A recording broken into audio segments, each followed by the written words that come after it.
हमारा आज का पहला सवाल है, कोई राशि ब्याज की निश्चित दर पर 3 वर्ष के बाद 14,880 और 5 वर्ष के बाद 16,800 हो जाती है। उसी राशि के लिए 10% वार्षिक ब्याज दर पर 4 वर्ष में प्राप्त साधारण ब्याज ज्ञात करें।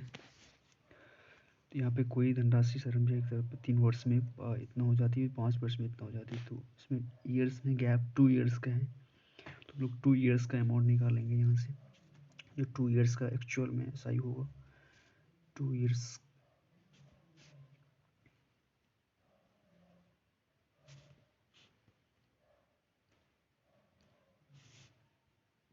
ईयर्स का जो SI होगा वो हमारा इसका डिफरेंस होगा।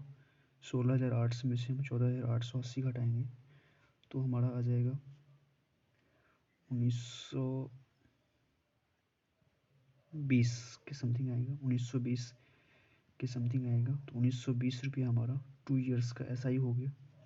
इसी तरह से 1 ईयर का निकालेंगे यहाँ से, तो हो जाएगा हमारा 960 रुपया। 960 रुपये हो गया। अब एक्चुअल में 3 ईयर्स के बाद जो है 3 ईयर्स का SI कितना होता है वो हम यहाँ से निकालेंगे। तो 3 ईयर्स का जो SI होगा वो कितना हो जाएगा, 96 को 3 से मल्टीप्लाई करेंगे 288 पे 1 जीरो लगा देंगे, यानी 2880 रुपया हो जाएगा। इसके हिसाब से हम यहाँ पे प्रिंसिपल निकाल सकते हैं। जो एक्चुअल में यहाँ पे जो 3 ईयर्स का SI निकल चुका है और 3 ईयर्स का अमाउंट दे रखा है, यहाँ से प्रिंसिपल निकालेंगे। प्रिंसिपल इज इक्वल हो जाएगा, इसमें से माइनस कर देंगे 14,880 माइनस 2,880। तो यहाँ से हमको प्रिंसिपल निकल के आ गया 12,000 प्रिंसिपल निकल के आ चुका है यहाँ से। चूँकि हम लोग अमाउंट माइनस SI प्रिंसिपल होता है, तो यहाँ से प्रिंसिपल 12,000 निकल के आ गया।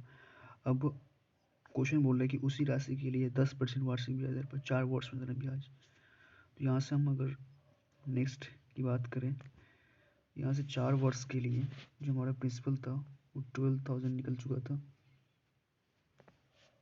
और जो रेट था हमारा वो 10% था।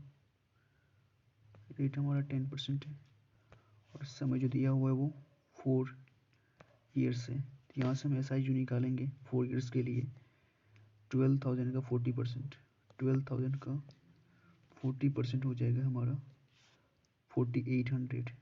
यहाँ से हम एक्चुअल SI तक पहुँच गए। अब नेक्स्ट क्वेश्चन की तरफ मूव करेंगे। नेक्स्ट हमारा जो क्वेश्चन होगा मेरा क्वेश्चन को हम लोग पहले पढ़ लेते हैं। 4 से 5 के अनुपात में कोई धनराशि 4:5 के अनुपात में कोई धनराशि 2 भागों में क्रमशः 4 वर्ष और 5 वर्ष के लिए उधार दी गई। दोनों भाग पे जो है 8% वार्षिक साधारण ब्याज की दर पर दिया गया है। यदि दोनों भागों से प्राप्त ब्याज की जो डिफरेंस है वो 4680 रुपया है, तो उधार दी गई कुल राशि ज्ञात कीजिए। तो यहाँ से हम क्या करेंगे, अगर हम ये रेशियो की बात करते हैं, हम पहले भी बात की थी कि अगर हम टाइम को रेट से मल्टीप्लाई करते तो वो हमारा इंटरेस्ट निकल के आता है, और जो प्रिंसिपल है उससे मल्टीप्लाई कर दे तो इंटरेस्ट तो हो ही जाएगा। तो यानी 4 मल्टीपल ये 5 है, इसमें गुना कर लेंगे हम लोग 4 से और 8 से, और इसमें गुना करेंगे हम लोग 5 से और 8 से। तो दोनों का जो हम गुना करने पाएंगे तो ये हो जाएगा 128 और ये हो जाएगा 200।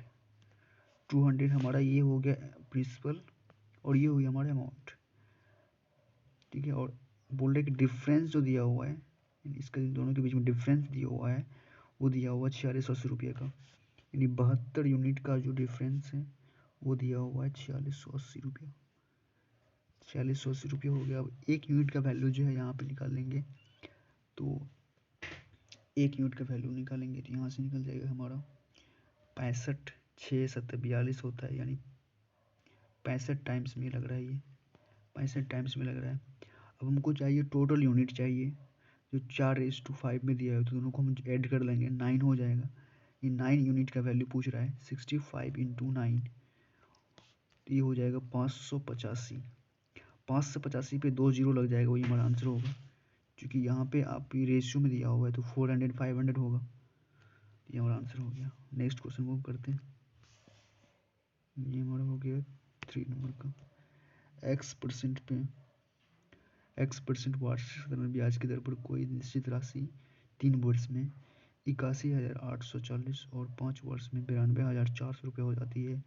यदि ब्याज दर 2% बढ़ जाती है तो कितने वर्ष में वही जो है राशि अपने सेल्फ मल्टीपल हो जाएगा, सेल्फ ट्वाइस मल्टीपल हो जाएगी। तो इस तरह से यहाँ पे हम जो ईयर्स में गैप देख रहे हैं वो 2 ईयर्स का है, तो 2 ईयर्स का ऐसा ही निकालेंगे। यहाँ से हम लोग 2 ईयर्स का ऐसा ही निकालेंगे तो 81,840 में से 92,400 घटाएंगे तो यहाँ से निकल आएगा 10,560। 10,560 रुपये आ जाएगा। उसमें से हम 1 ईयर का निकालेंगे तो हमारा आ जाएगा 5280 रुपया। 5280 रुपया आ जाएगा। और 3 ईयर्स का निकालेंगे, इसको मल्टीप्लाई कर लेते हैं तो हो जाएगा 15,840।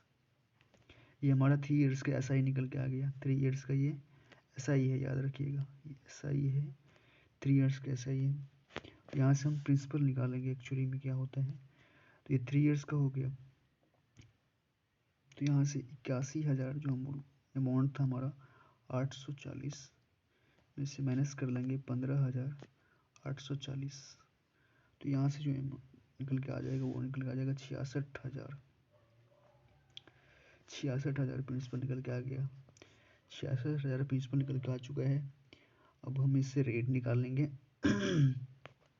रेट निकालेंगे तो रेट जो है वो 1 ईयर का हमको ऐसा ही मालूम है 5280 रुपया।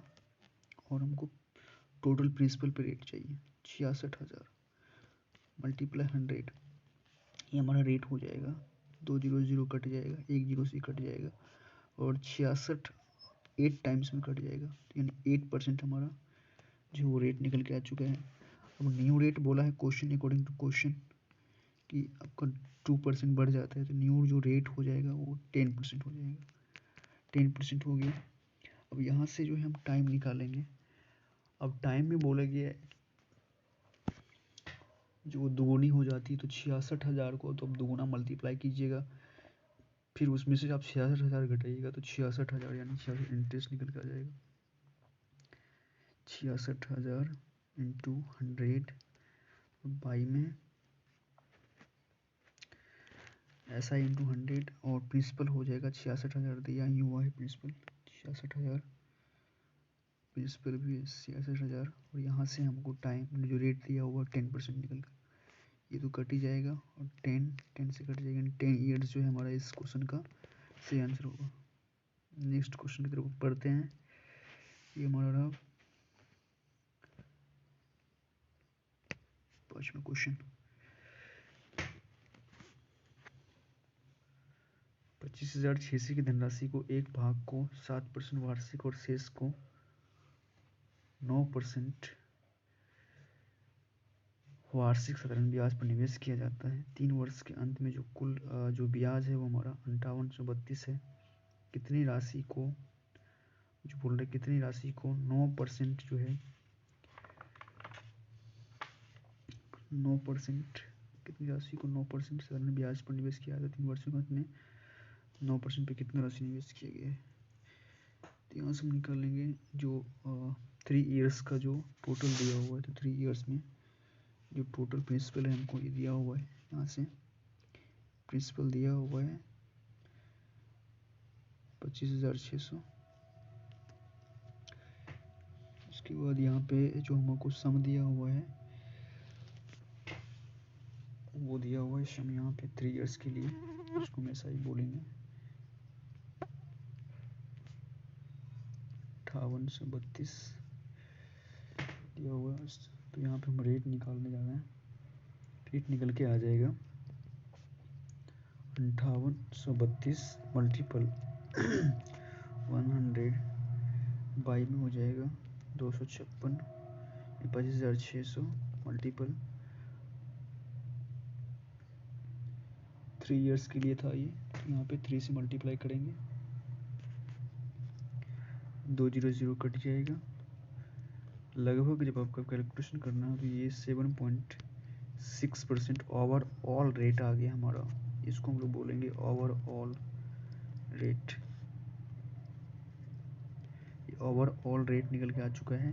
अब यहाँ पे हम यूज करेंगे एलिगेशन, यहाँ से यूज़ कर लेंगे एलिगेशन। तो यहाँ पे हम पाएंगे कि 9 और 7 का, 7 और 9 का है, तो न्यू पेज पे चलेंगे। 7.6 हमारा ओवरऑल आ गया, 7% और 9%, और हमारा ओवरऑल जो परसेंटेज आया है वो है 7.6%।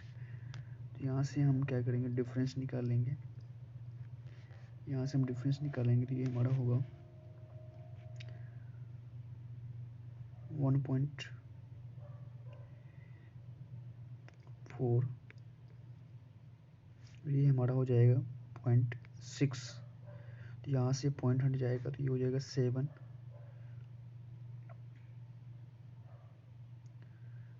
हो जाएगा हमारा 3। यहाँ से जब हम 9% पे निकालेंगे तो 3/10 हो जाएगा। 3/10 इंटू 3/10 इंटू जो हमारा प्रिंसिपल दिया हुआ है, क्वेश्चंस को हम एक बार देख लेते हैं। यहाँ से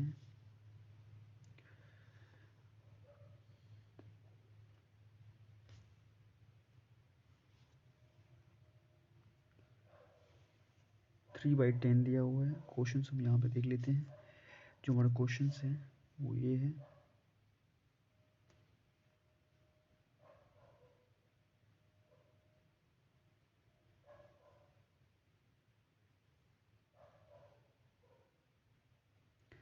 थ्री बाई टेन 9% पे कितना है, 3/10 को मल्टीप्लाई करेंगे 25,600 से। यहाँ पे 25,600 निकल के आ जाएगा।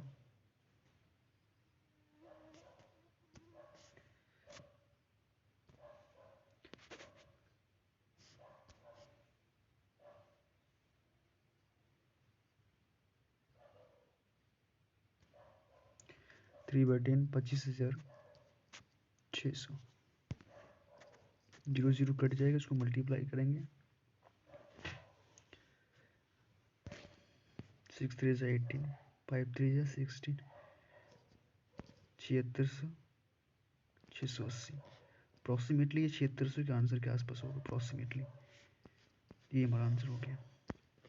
नेक्स्ट क्वेश्चन से हमारा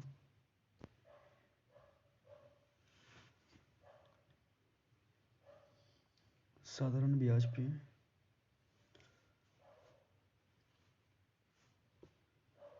कोई राशि 6 वर्ष में 59,200 और 10 वर्ष में 72,000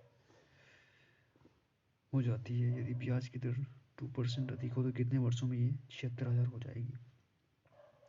यहाँ से फिर हम देख रहे हैं कि हमारा ईयर में गैप है, 4 ईयर का है, तो 4 ईयर का SI निकल जाएगा, 4 ईयर का SI निकल जाएगा हमारा। इसको माइनस कर लेंगे, तो माइनस करने पर हम पाएंगे कि यहाँ से 72,000 में से 59,200 घटाएंगे तो ये हो जाएगा 12,800, 12,800 रुपये आ जाएगा। और इसमें से एक का निकालेंगे, यहाँ पे 3,200 रुपये आ जाएगा। 3,200 रुपये हो गया। यहाँ से हम प्रिंसिपल निकाल लेंगे, जो कि यहाँ से एक का हो गया, ये 6 का निकल जाएगा। एक छोर यहाँ से हम प्रिंसिपल निकालेंगे तो ये निकल के आ जाएगा हमारा जो यहाँ पे 59,200, और इसका जो एक्चुअल होता है 32 को आप 6 से मल्टीप्लाई कीजिएगा तो आपको आ जाएगा 192, यानी 19,200। तो 59,200 में से 19,200 घटाइएगा तो आपको हो जाएगा 40,000। 40,000 आ गया। ये हमारा प्रिंसिपल आ गया। प्रिंसिपल आने के बाद हम रेट पे चले जाएंगे। प्रिंसिपल आ जाने के बाद रेट पे चले जाएंगे तो हम रेट इज इक्वल टू लिखेंगे, जो हमारा एक ईयर का SI था 3,200 रुपया, और बाई में प्रिंसिपल 40,000 और इंटू 100।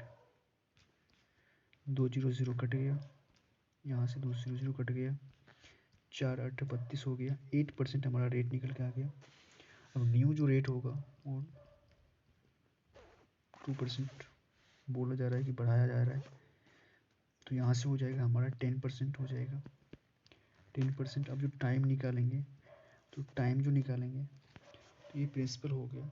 हम अमाउंट SI जब निकालेंगे 76,000 हो जाता है। जब 40,000 में 76,000 घटाइएगा तो आपको हो जाएगा 36,000 बचेगा। तो हमारा जो SI हो जाएगा वो 36,000 इंटू 100 और बाई में हो जाएगा 10 इंटू 40,000। ये इसका फार्मूला होता है। ये 4 जीरो है और 4 जीरो ऊपर में कट जाएगा, जीरो से 0.5, यहाँ से हो जाएगा 9 ईयर्स जो हो जाएगा हमारा। ये आ गया हमारा टाइम 9 ईयर्स। हमारा नेक्स्ट एंड लास्ट क्वेश्चन होगा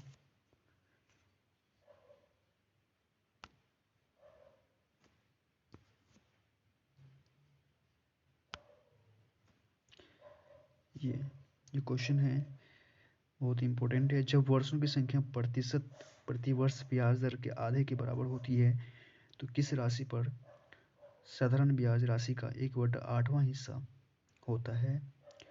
तो 15,000 रुपये के लिए उसी ब्याज दर पर 8% साधारण ब्याज की गणना कीजिए। तो यहाँ से क्वेश्चन बोला कि जब वर्षों की संख्या जो है, जब टाइम जो है हमारा, टाइम जो है रेट/2% हो जाता है, ये कंडीशन दिया हुआ है, आधे के बराबर हो जाता है किसी साधारण ब्याज पर 1/8वां हिस्सा। 1/8वां हिस्सा का मतलब क्या हो गया कि जब हमारा प्रिंसिपल है 8 तो हमारा इंटरेस्ट 1 हो गया। यहाँ से हम निकाल लेंगे यहाँ से। तो इंटरेस्ट जो सिंपल इंटरेस्ट पर वो फॉर्मूला होता है, यहाँ से हो जाएगा P इंटू आर। तो 8 इंटू आर, अब T की जगह पे R/2 लिखेंगे, तो R/2 लिखेंगे हम T की जगह पे बाई 100। यहाँ से 2 से 4 टाइम्स में कटेगा और ये 4 से कट जाएगा 25 टाइम्स में, और यहाँ से R² बराबर हो जाएगा 25, और यहाँ से R का जो वैल्यू हो जाएगा हमारा वो हो जाएगा 5%, यानी रेट निकल के आ गया 5%। अब रेट निकल के आ गया 5%, तो पूछा जा रहा था कि 1,500 रुपये के लिए उसी ब्याज दर पर 8 वर्षों में कितनी SI होगी। तो यहाँ से SI निकाल लेंगे हम लोग, बहुत ही सिंपल तरीका से SI निकलेगा। तो इसमें पेंसिल चेंज कर लेते हैं। जो SI निकलेगा हमारा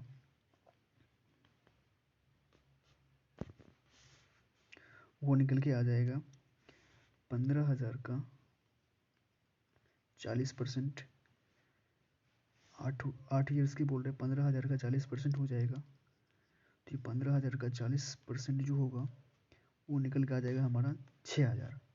तो हमारा सी आंसर हो जाएगा। Thank you.